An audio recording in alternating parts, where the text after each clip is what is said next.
Assalamualaikum warahmatullahi wabarakatuh. Perkenalkan, nama saya Alifah Nisa dengan NIM 243141074 dari kelas 2B Program Studi Pendidikan Guru Madrasah Ibtidaiyah Fakultas Ilmu Tarbiyah Universitas Islam Negeri Raden Mas Said Surakarta. Di sini saya akan mempraktikkan hasil dari rencana membina dengan topik tali temali. Langsung saja ke materinya. Pentingnya tali dan tingkatan dalam pramuka. Tali dan tingkatan dalam pramuka sangat penting karena keduanya saling berkaitan dalam membentuk karakter dan keterampilan anggota pramuka. Tali temali mengajarkan keterampilan praktis seperti membuat simpul dan ikatan yang berguna untuk berbagai situasi, termasuk kegiatan perkemahan, pertolongan pertama, dan pioneering. Tingkatan dalam pramuka dari siaga hingga pandega memberikan jenjang pembelajaran dan pengalaman yang berbeda, serta bertujuan untuk mengembangkan kemandirian, tanggung jawab, dan kepedulian sosial. Selanjutnya, pentingnya tali temali. Yang pertama, keterampilan praktis. Tali temali mengajarkan keterampilan dasar yang sangat berguna dalam kehidupan sehari-hari, seperti membuat simpul, mengikat, dan menyambung tali. Yang kedua, kegiatan kepramukaan. Keterampilan tali temali sangat penting dalam berbagai kegiatan pramuka seperti perkemahan, penjelajahan, dan pembuatan pioneering, misalnya tenda, menara, atau jembatan. Yang ketiga, pertolongan pertama. Tali dapat digunakan untuk membuat tandu darurat, membalut luka, atau mengikat bagian tubuh yang cedera. Yang keempat, pengembangan karakter. Latihan tali temali melatih kesabaran, ketelitian, keuletan, dan kemampuan memecahkan masalah. Yang kelima, simpul dan ikatan. Berbagai simpul dan ikatan dalam tali temali memiliki fungsi dan filosofi masing-masing, seperti simpul tangkal, simpul mati, simpul jangkar, dan ikatan palang. Selanjutnya, pentingnya tingkatan. Yang pertama, jenjang pembelajaran. Tingkatan dalam pramuka seperti siaga, penggalang, penegak, dan pandega memberikan jenjang pembelajaran yang terstruktur. Yang kedua, pengembangan karakter. Setiap tingkatan memiliki fokus pengembangan karakter yang berbeda, namun tujuannya sama, yaitu membentuk anggota pramuka yang mandiri, bertanggung jawab, dan peduli. Yang ketiga, keterampilan berbeda. Setiap tingkatan memperkenalkan keterampilan yang berbeda sesuai dengan usia dan kemampuan anggota. Yang keempat, tantangan. Setiap tingkatan memiliki tantangan yang berbeda yang mendorong anggota untuk terus belajar dan berkembang. Yang kelima, pencapaian tujuan. Tujuan akhir dari semua tingkatan adalah membentuk anggota pramuka yang memiliki karakter kuat dan siap berkontribusi positif pada masyarakat. Dengan menguasai tali temali dan memahami tingkatan dalam pramuka, anggota pramuka dapat mengembangkan diri secara optimal, baik dalam aspek keterampilan maupun karakter. Materi selanjutnya, saya akan menjelaskan tentang macam-macam simpul dalam pramuka.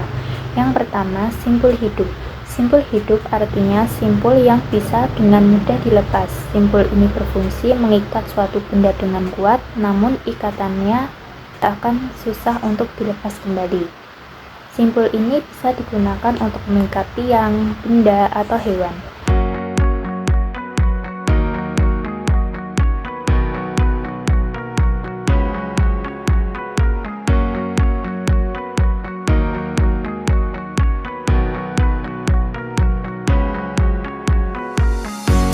Yang kedua, simpul mati.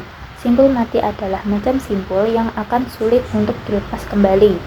Fungsi simpul ini adalah untuk menyambung dua utas tali yang sama besarnya dan tidak licin.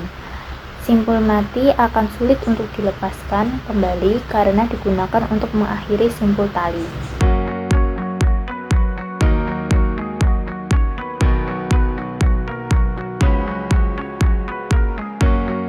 Yang ketiga, simpul jangkar atau kohit.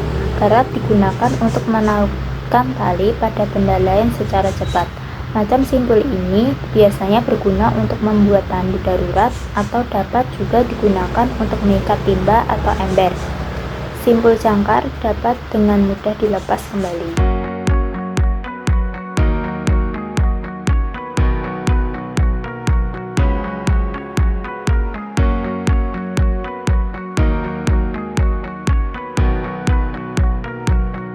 Yang keempat, simpul anyam. Simpul anyam digunakan untuk menyambung dua utas tali yang tidak sama besar dan dalam keadaan kering. Macam simpul ini untuk menyambungkan garis dengan diameter atau kekakuan yang berbeda. Simpul anyam cepat dan mudah untuk diikat dan dianggap sangat penting karena ini adalah simpul dasar dalam pramuka.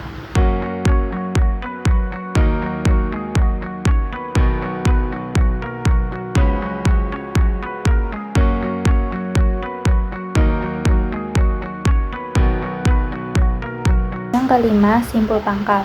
Simpul pangkal adalah macam simpul yang berguna untuk permulaan ikatan dalam mengikat tali pada tongkat atau tiang kayu. Di dalam kehidupan sehari-hari, simpul ini dapat digunakan untuk mengikat tali pada kayu ataupun tongkat. Simpul pangkal sering dianggap sebagai salah satu macam simpul yang paling penting.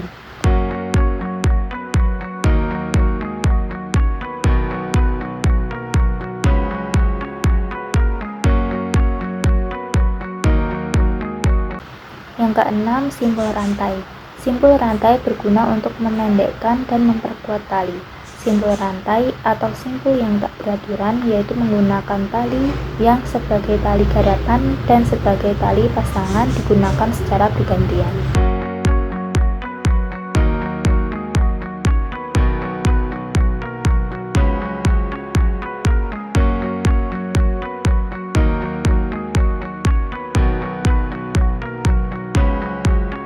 Yang ketujuh, simpul tari.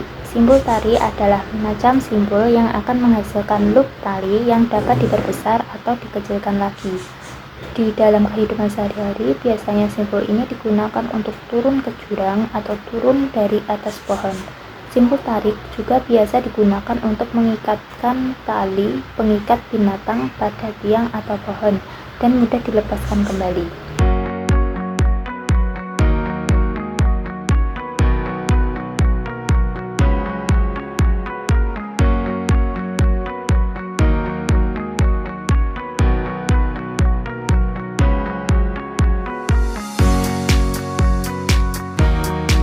Yang kedelapan, simpul 8. Simpul ini bisa dibilang sebagai simpul pengunci karena sulit sekali untuk dibuka, apalagi dengan tali yang tepat.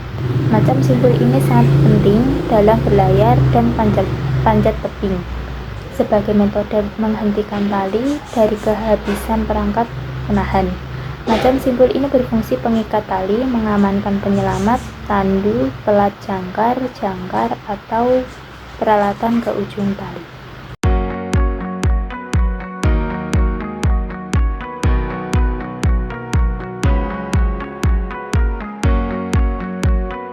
Yang kesembilan, simpul nelayan. Simpul nelayan merupakan gabungan dari dua buah simpul hidup pada masing-masing ujung dari dua utas tali. Kegunaan utama dari simpul ini adalah untuk membentuk tali sling berkekuatan tinggi atau bulat untuk menghubungkan bagian-bagian dari sistem perlindungan pemanjat.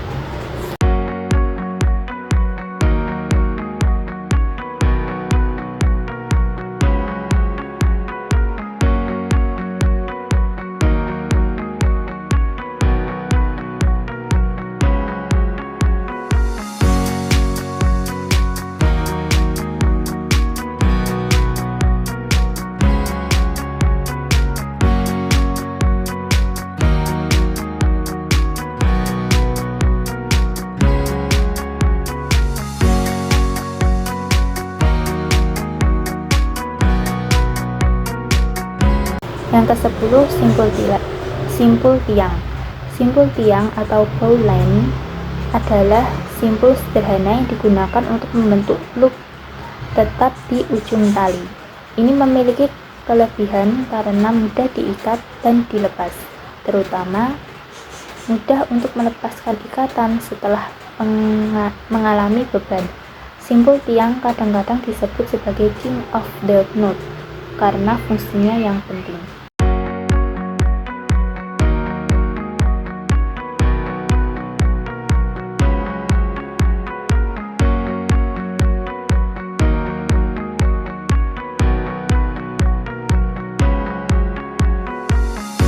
Yang ke-11, simpul persegi.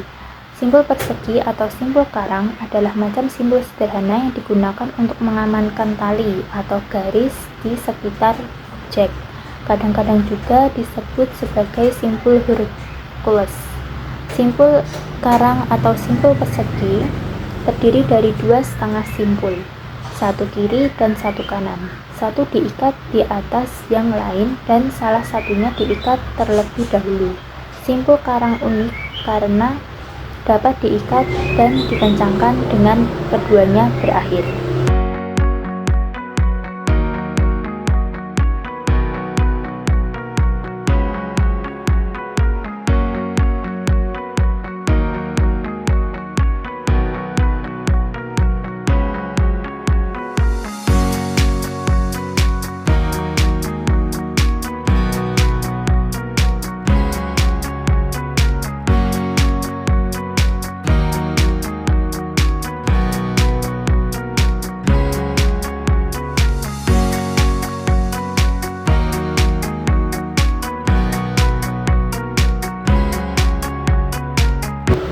Yang terakhir, simbol barrel head. Simbol barrel head dinamai untuk penggunaannya dalam mengangkat kargo di atas kapal. Adalah dua cara sederhana namun efektif untuk menangguhkan suatu objek. Mereka bekerja dengan membentuk gendongan di sekitar objek yang menopangnya dari kedua sisi dan bawahnya. Barrel head digunakan untuk secara efektif mengangkat barel dalam posisi tegak lurus.